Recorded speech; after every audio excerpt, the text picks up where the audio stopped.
Hello friends, welcome back to my channel. ಇವತ್ತಿನ ವಿಡಿಯೋದಲ್ಲಿ ಮಸಾಲ ಪಡ್ಡು ಹಾಗೆ ಇದರ ಜೊತೆಗೇನೆ ನಮ್ಮ ಹೇರ್ಸು ಚೆನ್ನಾಗಿ ಬೆಳೆಯೋಕ್ಕೆ ಮತ್ತು ಕಪ್ಪು ಆಗಲಿಕ್ಕೆ ಒಂದು ಹೇರ್ ಆಯಿಲ್ನ ಸಹ ತೋರಿಸ್ತಿದ್ದೀನಿ. ವಿಡಿಯೋನ ಎಲ್ಲೂ ಸ್ಕಿಪ್ ಮಾಡದಿರೋ ಕೊನೆಯವರೆಗೂ ನೋಡಿ. ಹಾಗೆ ಫ್ರೆಂಡ್ಸ್, ನನ್ನ ಚಾನಲ್ ಏನಾದರೂ ಫಸ್ಟ್ ನೋಡ್ತಿದ್ರೆ ಸಬ್ಸ್ಕ್ರೈಬ್ ಮಾಡ್ಕೊಳ್ಳಿ, ಪಕ್ಕದಲ್ಲಿರೋಂಥ ಬೆಲ್ ಐಕಾನ್ ಕ್ಲಿಕ್ ಮಾಡಿ. ಇದು ಮಂಡೇ ಮಾರ್ನಿಂಗ್ ಬ್ಲಾಗ್. ತುಂಬ ದಿನ ಆದಮೇಲೆ ಬ್ಲಾಗ್ನ ಸ್ಟಾರ್ಟ್ ಮಾಡ್ತೀನಿ. ಸೊ ಈ ನಡುವೆ ವೀಡಿಯೋಸ್ ಅಪ್ಲೋಡ್ ಮಾಡೋಕ್ಕಂತೂ ಆಗಿಲ್ಲ, ಶೂಟು ಮಾಡ್ಕೊತಿರ್ಲಿಲ್ಲ. ಸೊ ನನಗೆ ಸ್ವಲ್ಪ ಹೆಲ್ತ್ ಇಶ್ಯೂಸ್ ಇರೋದ್ರಿಂದ ಕೋಲ್ಡ್ ಆಗಿತ್ತು, ಸ್ವಲ್ಪ ವಾಯ್ಸ್ ಎಲ್ಲ ಎಡಿಟ್ ಮಾಡ್ಕೊಳ್ಳಿಕ್ಕೆ ಆಗ್ತಿರ್ಲಿಲ್ಲ. ಅದಕ್ಕಂತಲೇ ವೀಡಿಯೋಸ್ ಯಾವುದು ಮಾಡ್ಕೊಳ್ಳೋಕ್ಕೆ ಹೋಗ್ತಿಲ್ಲ. ಸೊ ಇವತ್ತು ಶುರು ಮಾಡೋಣ, ಇನ್ಮೇಲೆ ಕಂಟಿನ್ಯೂಸ್ ಆಗಿ ಬ್ಲಾಗ್ನ ಅಪ್ಲೋಡ್ ಮಾಡೋಣ ಅಂದ್ಕೊಂಡಿದ್ದೀನಿ. ಹಾಗೆ ಬೆಳಿಗ್ಗೆನೇ ಸ್ವಲ್ಪ ಹಾಲೆಲ್ಲ ಕಾಯಿಸ್ಬಿಟ್ಟು ಇಕ್ಬಿಟ್ಟು ಈಗ ಬೆಳಗಿನ ತಿಂಡಿಗೆ ಅಂತೇಳ್ಬಿಟ್ಟು ಇವತ್ತು ಮಸಾಲ ಪಡ್ಡು ಮಾಡ್ತಿದ್ದೀನಿ. ಸೊ ನಾವು ರೆಗ್ಯುಲರಾಗಿ ಪ್ಲೈನಾಗಿ ಮಸಾಲ ಪಡ್ಡು ಮಾಡ್ಕೊತೀವಲ್ಲ, ಅದ್ರ ಬದಲು ಸ್ವಲ್ಪ ಎಲ್ಲ ಈ ಥರ ತರಕಾರಿ ಎಲ್ಲ ಹಾಕಿಬಿಟ್ಟು ಮಾಡಿದ್ರೆ ನಮಗೆ ತಿನ್ನೋಕ್ಕೂ ಟೇಸ್ಟಿ ಆಗಿರುತ್ತೆ. ಪ್ಲೈನ್ಗಿಂತ ಈ ಥರ ಕ್ಯಾರೆಟು ಎಲ್ಲ ಹಾಕಿಬಿಟ್ಟು ಮಾಡಿದ್ರೆ ತುಂಬಾ ಚೆನ್ನಾಗಿರುತ್ತೆ. ಮನೆಗೆ ಹೇಗೋ ದೋಸೆ ಬ್ಯಾಟರ್ ಇತ್ತು, ಅದಕ್ಕೇ ಇವತ್ತು ಪಡ್ಡು ಮಾಡ್ಕೊಳ್ಳೋಣ ಅಂತ ಹೇಳ್ಬಿಟ್ಟು ಇದಕ್ಕೆ ನಾನು ಸ್ವಲ್ಪ ಕೊತ್ತಂಬರಿ ಸ್ವಲ್ಪ ಜಾಸ್ತಿನೇ ಹಾಕ್ಕೊಳ್ಳಿ. ಇನ್ನೇನಾದ್ರು ಸಬ್ಬಕ್ಕಿ ಸೊಪ್ಪು ಇತ್ತು ಅಂದರೆ ಅದನ್ನು ಸಹ ಸೇರಿಸ್ಕೋಬೋದು. ಒಂದು 2 ಈರುಳ್ಳಿನ ಸಣ್ಣಕ್ಕೆ ಕಟ್ ಮಾಡಿ ಹಾಕ್ಕೊಂಡಿದ್ದೀನಿ. ಹಾಗೆ ಒಂದು ಕ್ಯಾರೆಟ್ ತುರಿ, ಸ್ವಲ್ಪ ಕರಿಬೇವು, ಹಾಗೆ ಖಾರಕ್ಕೆ ಹಸಿಮೆಣಸಿನ್ಕಾಯಿ. ಇಲ್ಲೇನಾದ್ರು ಹಸಿಮೆಣಸಿನ್ಕಾಯಿ ಬೇಡ ಅಂತಂದರೆ ಇಲ್ಲಿ ಚಿಲ್ಲಿ ಪೌಡರ್ನ ಆ್ಯಡ್ ಮಾಡ್ಕೋಬೋದು. ಇನ್ನು ನಾವು ಕೆಲವು ಹಳ್ಳಿಗಳ ಕಡೆ ಮಾಡೋದಾದರೆ ಇದಕ್ಕೆ ಸ್ವಲ್ಪ ಕಡಲೆ ಬೀಜ ಕುಟ್ಬಿಟ್ಟು ಹಾಕ್ತೀವಿ. ಆ ಥರ ಮಾಡಿದ್ರೆ ತುಂಬಾ ಚೆನ್ನಾಗಿರುತ್ತೆ. ಆ ಥರದ್ದು ವೀಡಿಯೋನೂ ಸಹ ನಾನು ಆಲ್ರೆಡಿ ಶೇರ್ ಮಾಡಿದ್ದೀನಿ. ಆ ಥರ ಬೇಕು ಅಂತಂದರೆ ನನ್ನ ವೀಡಿಯೋಸಲ್ಲಿ ಚೆಕ್ ಮಾಡಿದ್ರೆ ಆ ಮಸಾಲ ಪಡ್ಡು ನಿಮಗೆ ಸಿಗುತ್ತೆ. ಈ ಥರ ಅಂದರೆ ನಮಗೆ ಟೈಮ್ ಮೇಲೆ ಡಿಪೆಂಡ್ ಆಗಿರುತ್ತೆ. ಟೈಮ್ ಇತ್ತು ಅಂತಂದರೆ ಆ ಥರನೂ ಮಾಡ್ತೀನಿ, ಟೈಮ್ ಇಲ್ಲ ಅಂತಂದರೆ ಈ ಥರ ನಮಗೆ ಯಾವ ತರಕಾರಿ ಬೇಗ ಆಗುತ್ತೋ ಅಂತ ಅದನ್ನು ಹಚ್ಬಿಟ್ಟು ಈ ಥರ ಮಾಡ್ಕೊತೀವಿ. ಸೊ ಇದನ್ನೆಲ್ಲ ಹಾಕಿದ ಮೇಲೆ ಮತ್ತು ರುಚಿಗೆ ತಕ್ಕಷ್ಟು ಉಪ್ಪನ್ನ ಸೇರಿಸ್ಕೊಂಡ್ಬಿಟ್ಟು ಚೆನ್ನಾಗಿ ಮಿಕ್ಸ್ ಮಾಡ್ಕೋಬೇಕು. ಹಾಕಿದಂಥ ಈರುಳ್ಳಿ ಎಲ್ಲ ಬ್ಯಾಟರ್ ಜೊತೆಗೆ ಚೆನ್ನಾಗಿ ಹೊಂದ್ಕೋಬೇಕು. ಆಂಬೊಡೆಗೆ ಬ್ಯಾಟರು ತೀರಾ ಗಟ್ಟಿಯಾಗಿದ್ರೂ ಆಂಬೊಡೆ ಹಂಗಂಗೆ ಸ್ವಲ್ಪ ಗಟ್ಟಿಯಾಗಿರುತ್ತೆ, ತಿನ್ನೋಕೆ ಅಷ್ಟೊಂದೇನು ಇದಾಗಿರಲ್ಲ. ಸ್ವಲ್ಪ ತೆಳುವಾಗಿ ಅಲ್ದಿರ ಸ್ವಲ್ಪ ಮೀಡಿಯಮ್ ಕನ್ಸಿಸ್ಟೆನ್ಸಿಲಿ ಇರಬೇಕು. ಇನ್ನೂ ಸ್ವಲ್ಪ ನನಗೆ ನೀರನ್ನ ಆ್ಯಡ್ ಮಾಡಬೇಕು ಅಂತ ಅನಿಸೋ, ಅದಕ್ಕೆ ಇನ್ನೂ ಸ್ವಲ್ಪ ನೀರನ್ನ ಆ್ಯಡ್ ಮಾಡಿಬಿಟ್ಟು ಇದಕ್ಕೇನೆ ಜಸ್ಟ್ ಒಂದು ಪಿಂಚಷ್ಟು ಅಡುಗೆ ಸೋಡಾನ ಹಾಕಬೇಕು. ಯಾಕಂದರೆ ಅಡುಗೆ ಸೋಡಾ ಹಾಕಿದ್ರು ತುಂಬ ಸಾಫ್ಟಾಗಿ ಬರುತ್ತೆ. ನಾವು ಇನ್ಸ್ಟೆಂಟಾಗಿ ಹಾಗೆ ಮಾಡ್ತೀವಲ್ಲ, ನೆನೆಸಿಕ್ಕೋದಿಲ್ವಲ್ಲ, ಅದಕ್ಕೆ ಸ್ವಲ್ಪ ಸಾಫ್ಟಾಗಿ ಬರುತ್ತೆ ಅಂತ ಹೇಳ್ಬಿಟ್ಟು ಸ್ವಲ್ಪ ಒಂದು ಪಿಂಚಷ್ಟು ಅಡುಗೆ ಸೋಡಾ ಹಾಕ್ಬಿಟ್ಟು ಒಂದು ಸಲ ಮಿಕ್ಸ್ ಮಾಡಿಕೊಂಡು ಆಮೇಲೆ ಇದಕ್ಕೆ ಒಂದು ಒಗ್ಗರಣೆನೂ ಸಹ ಸೇರಿಸ್ಕೋಬೇಕು. ಒಂದು ಚಿಕ್ಕದೊಂದು ಬಾಣಲೆಗೆ ಆಯಿಲು, ಹಾಗೆ ಅದಕ್ಕೆ ಸಾಸಿವೆ, ಜೀರಿಗೆ, ಕಡಲೆಬೇಳೆ ಮತ್ತು ಉದ್ದಿನಬೇಳೆ ಇದೆಲ್ಲ ಫುಲ್ ರೋಸ್ಟ್ ಆಗಬೇಕು. ಒಂದು ಸ್ವಲ್ಪ ಡಾರ್ಕ್ ಕಲರ್ ಬರೋವರೆಗೂ ರೋಸ್ಟ್ ಮಾಡಿಕೊಂಡು ಅದಕ್ಕೇ ಸ್ವಲ್ಪ ಹಸಿ ಕರಿಬೇವನ್ನ ಸೇರಿಸ್ಕೊಂಡ್ಬಿಟ್ಟು ಆ ಒಗ್ಗರಣೆ ಪೂರ್ತಿ ತಣ್ಣಗಾದ್ಮೇಲೆ ಈ ಬ್ಯಾಟರ್ಗೆ ಮಿಕ್ಸ್ ಮಾಡ್ಕೋಬೇಕು. ಹಾಗೆ ನಿಮ್ಗೆ ಇವತ್ತು ಚೆಕ್ ಮಾಡ್ಕೊಳ್ಳಿ ಉಪ್ಪೆಲ್ಲ ಹೊಂದ್ಕೊಂಡಿದೆಯಾ ಅಂತ. ಉಪ್ಪು ಪರ್ಫೆಕ್ಟಾಗಿರ್ಬೇಕು, ಯಾಕಂದ್ರೆ ನಾವು ಈ ಸ್ಟೇಜಲ್ಲೇ ಆ್ಯಡ್ ಮಾಡ್ಕೋಬೇಕಲ್ಲ.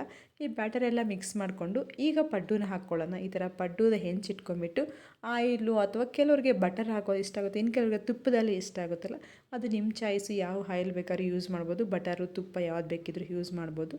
ಈಗ ಆಯಿಲ್ ಅಪ್ಲೈ ಮಾಡಿದ್ಮೇಲೆ ಸೊ ಆ ಬ್ಯಾಟರ್ನ ನಾವು ಈ ಥರ ನಮ್ಮ ಮನೆಗಿರೋ ಆಂಬೊಡೆ ಸ್ವಲ್ಪ ಹೆಂಚಿದೆಯಲ್ಲ ಅದು ಸ್ವಲ್ಪ ಚಿಕ್ಕದಾಗೆ ಬರುತ್ತೆ.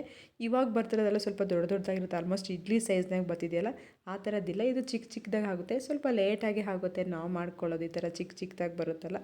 ಈಗ ಬ್ಯಾಟರಲ್ಲಿ ಎಲ್ಲ ಅಂಬೊಡೆ ಇದರಲ್ಲೂ ಫಿಲ್ ಮಾಡಿಬಿಟ್ಟು ಇದಕ್ಕೆ ಒಂದು ಮುಚ್ಚಳ ಹಾಕಿಬಿಡಬೇಕು. ಆ ಮುಚ್ಚಳ ಹಾಕಿದರೆ ಬೇಗನೆ ಕುಕ್ ಆಗಿಬಿಡುತ್ತೆ, ಒಂದು 5 ನಿಮಿಷಕ್ಕೆಲ್ಲ ರೆಡಿ ಆಗಿಬಿಡುತ್ತೆ. ಈಗ ಇನ್ನೊಂದು ಕಡೆಗೂ ಮುಚ್ಚಳ ತೆಗೆದುಬಿಡಿ, ಇನ್ನೊಂದು ಕಡೆ ಟರ್ನ್ ಮಾಡ್ಕೊಳ್ಳೋಣ. ಈಗ ಒಂದು ಸ್ಪೂನಿಂದ ಇಲ್ಲ ಒಂದು ಫೋರ್ಕ್ ಸ್ಪೂನ್ ಬರುತ್ತಲ್ಲ ಆ ಥರದ್ದು, ಇಲ್ಲ ಒಂದು ಕಡ್ಡಿ ಸಹಾಯದಿಂದನೂ ತಿರುಗಿಸ್ಕೋಬೋದು. ಈಗ ಇನ್ನೊಂದು ಕಡೆನೂ ಚೆನ್ನಾಗಿ ರೋಸ್ಟ್ ಮಾಡ್ಕೊಂಬಿಟ್ರೆ ಅಂಬೊಡೆ ರೆಡಿ ಆಗುತ್ತೆ. ಇಲ್ಲಿ ಬೇಕಾದ್ರೆ ಮತ್ತು ಇನ್ನೊಂದು ಸೈಡು ಆಯಿಲು ಸಹ ಅಪ್ಲೈ ಮಾಡ್ಬೋದು. ಈ ಪಡ್ಡು ಅಂತ ಇದಕ್ಕೆ ಕಾಂಬಿನೇಷನ್ ನಾನು ಮಸಾಲೆ ಗೊಜ್ಜು ಮಾಡಿದ್ದೀನಿ. ಆ ಮಸಾಲೆ ಗೊಜ್ಜಂತೂ ತುಂಬಾ ಚೆನ್ನಾಗಿರುತ್ತೆ. ಕೆಲವರೆಲ್ಲ ಚಟ್ನಿ ಜೊತೆಗೆ ತಿಂತಾರೆ. ಸೊ ನಾವು ರೆಗ್ಯುಲರಾಗಿ ಪ್ಲೈನಾಗಿ ಅಂಬೊಡೆ ಮಾಡಿದ್ರೆ ಅದಕ್ಕೆ ಚಟ್ನಿ ಮಾಡ್ಕೊತೀನಿ. ಈ ಥರ ಈರುಳ್ಳಿ ಎಲ್ಲ ಹಾಕಿಬಿಟ್ಟು ಮಾಡಿದಾಗ ಅದಕ್ಕೆ ಚಟ್ನಿ ಚೆನ್ನಾಗಿರಲ್ಲ. ಅದ್ರ ಬದಲು ಈ ಮಸಾಲೆ ಸಾಗು ಥರ ಬರುತ್ತಲ್ಲ, ಮಸಾಲೆ ಗೊಜ್ಜು ಮಸಾಲೆ ಸಾಗು ಮಾಡಿದ್ರೆ ತುಂಬಾ ಚೆನ್ನಾಗಿರುತ್ತೆ. ಅವೆರಡು ಕಾಂಬಿನೇಷನ್ ಅಂತೂ ಸೂಪರಾಗಿರುತ್ತೆ. ಈಗ ಇನ್ನೊಂದು ಕಡೆಯೂ ಸಹ ಚೆನ್ನಾಗಿ ರೋಸ್ಟ್ ಆಗಿದೆಯಲ್ಲ, ನೀವು ನೋಡ್ತಿರ್ಬೋದು ಚೆನ್ನಾಗಿ ರೋಸ್ಟ್ ಆಗಿದ್ದರೆ ಇದನ್ನು ತೆಗೆದುಬಿಟ್ಟು ಇನ್ನು ಉಳಿದಂಥ ಹಿಟ್ಟೆಲ್ಲ ಆಯ್ತಲ್ಲ ಅದನ್ನು ಸಹ ಇದೇ ಥರ ಅಂಬೊಡೆ ಮಾಡ್ಕೊತೀನಿ. ಈ ಮಸಾಲೆ ಪಡ್ಡು ಅಂತೂ ನಿಜ ತುಂಬಾ ಚೆನ್ನಾಗಿರುತ್ತೆ. ಮಕ್ಕಳಿಗೆ ಲಂಚ್ ಬಾಕ್ಸ್ಗೆ ಮಾಡ್ಕೊಬೋದು, ಇಲ್ಲ ನಮಗೇನೋ ಸಂಜೆ ಟೈಮ್ ಸ್ನ್ಯಾಕ್ಸ್ ಆಗಿರ್ಬೋದು, ಬ್ರೇಕ್ಫಾಸ್ಟ್ಗೆ ಆಗಿದ್ರೆ ಇನ್ಸ್ಟೆಂಟಾಗಿಯೇ ಮಕ್ಕಳಿಗೆ ಈ ಥರ ಬಾಕ್ಸಿಗೆಲ್ಲ ಪ್ರಿಪೇರ್ ಮಾಡ್ಕೊಬೋದು. ಸೊ ನಮಗೂ ಟೈಮ್ ಇಲ್ಲದೆ ಈ ಥರ ಅಂಬೊಡೆನ ಚಾಯ್ಸ್ ಮಾಡಿಕೊಂಡು ಮಾಡ್ಕೊಬೋದು. ಹಾಗೆ ತಿಂಡಿ ಎಲ್ಲ ಮುಗಿಸ್ಕೊಂಡು ನಾನು ಸ್ವಲ್ಪ ಹೇರ್ ಆಯಿಲ್ನ ರೆಡಿ ಮಾಡ್ಕೋಬೇಕು. ಅದಕ್ಕೆ ಹೇರ್ ಆಯಿಲ್ ಬೆಲೆ ಖಾಲಿ ಆಗಿತ್ತು. ಸೊ ನಾವು ರೆಗ್ಯುಲರಾಗಿ ಇದೇ ಥರ ಮಾಡ್ಕೊತೀವಿ, ಬಟ್ ಇದಕ್ಕಿನ್ನೂ ಕೆಲವೊಂದು ಪದಾರ್ಥಗಳೆಲ್ಲ ಆ್ಯಡ್ ಮಾಡ್ತೀವಿ. ಸೊ ಇವತ್ತು ಅದೇನೂ ಇರಲಿಲ್ಲ, ಬರೀ ಕರಿಬೇವು ಮತ್ತು ಮೆಂತ್ಯ ಸೊಪ್ಪನ್ನ ಹಾಕ್ಕೊಂಬಿಟ್ಟು ಆಯಿಲ್ನ ಕುದಿಸ್ಕೊತೇನೆ. ಈ ಥರ ಮಾಡೋದ್ರಿಂದ ನಮ್ಮ ಹೇರ್ ಗ್ರೋತು ಚೆನ್ನಾಗಾಗುತ್ತೆ, ಅಷ್ಟೆಲ್ಲ ತುಂಬ ಬ್ಲ್ಯಾಕ್ ಆಗುತ್ತೆ.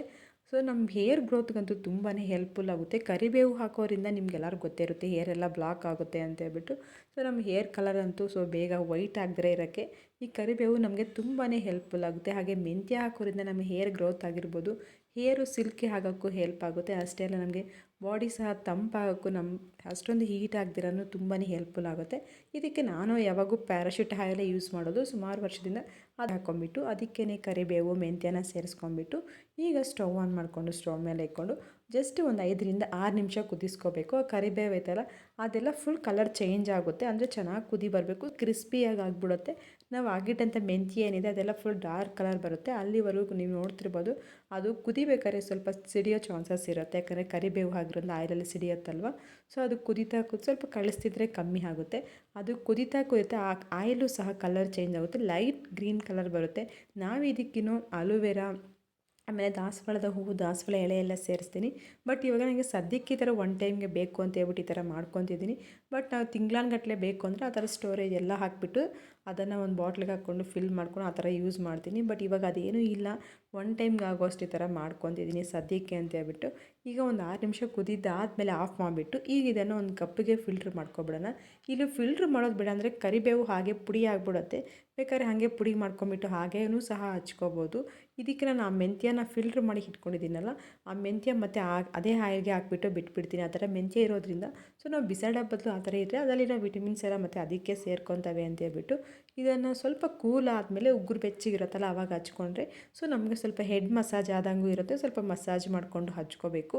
ಈ ಆಯಿಲ್ ಅಂತೂ ತುಂಬಾ ಹೆಲ್ಪ್ಫುಲ್ ಆಗುತ್ತೆ. ಸ್ವಲ್ಪ ಹೆಡೇಕ್ ಏನಾದಿತ್ತು ಅಂತಂದರೆ ಸ್ವಲ್ಪ ಉಗುರು ಬೆಚ್ಚಗೆ ಹಚ್ಚಿದ್ರೆ ಆ ಥರ ಕಮ್ಮಿ ಆಗುತ್ತೆ. ಇದು ಇವತ್ತಿನ ವಿಡಿಯೋ ಆಗಿತ್ತು ಫ್ರೆಂಡ್ಸ್. ನಿಮಗೆಲ್ಲರಿಗೂ ಇಷ್ಟ ಆಗಿದೆಯಾ? ಇಷ್ಟ ಆಗಿದರೆ ಒಂದು ಲೈಕ್ನ ಮಾಡಿ, ಹಾಗೆ ನಿಮ್ಮ ಫ್ರೆಂಡ್ಸ್ಗೆ ಫ್ಯಾಮಿಲಿ ಮೆಂಬರ್ಸ್ಗೆಲ್ಲ ಶೇರ್ ಮಾಡಿ. ನಿಮಗೆ ಅದರ ರೆಸಿಪೀಸ್ ಬೇಕು ಅಂದರೆ ಕಮೆಂಟ್ ಮಾಡಿ.